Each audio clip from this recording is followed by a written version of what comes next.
Okay, so in the upcoming tutorial, I'm going to talk about how to fix those pesky little bullets and numbers that get out of alignment when you're working with lists. And it can be just so confusing and so frustrating, especially when you've been, just trying to make it work and it just won't act right.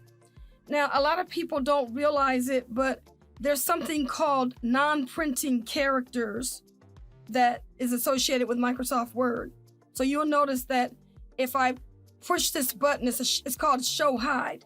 And what it will do is it will show characters that are considered non-printing. So you may see a paragraph symbol, you may see a space that looks like a dot, or like just different types of symbols associated with actions that you complete on the screen, but they're necessary elements.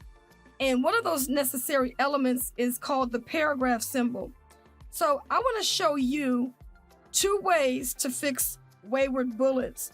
And the first one is if you're using a simple list and how you could just select the text and then just remove all the bullets and then reapply them. But most of the time, people don't get that fortunate. Most of the time, it's like a wayward bullet. It's only one of them. It may be a couple of them.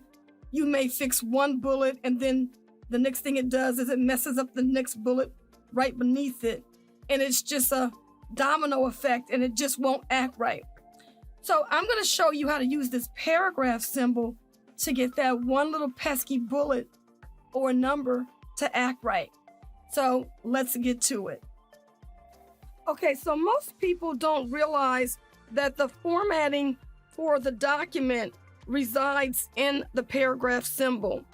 So what you're going to notice is I have my Show Hide on my screen here so that you can see my non-printing characters.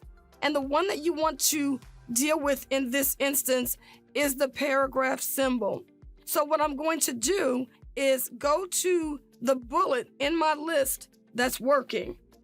And I'm going to go to the paragraph symbol at the end of the bullet, and I'm going to select that paragraph symbol. Then I'm going to copy it. You can just highlight the symbol, right-click it, choose copy, go to the wayward bullet that's not working in your list. Go to the paragraph symbol, highlight that paragraph symbol, right-click again, and this time you're going to paste. Once you paste the formatting from the one paragraph that's working to the one that's out of alignment, it's going to place that bullet back into alignment. And that's the easiest way to fix a wayward bullet. And of course, if you were using numbers, it works exactly the same way. But this has been Lady C, and I hope that these tips have been helpful. I look forward to seeing you in the next video. If you haven't already done so, be sure to subscribe to my channel and hit that like button.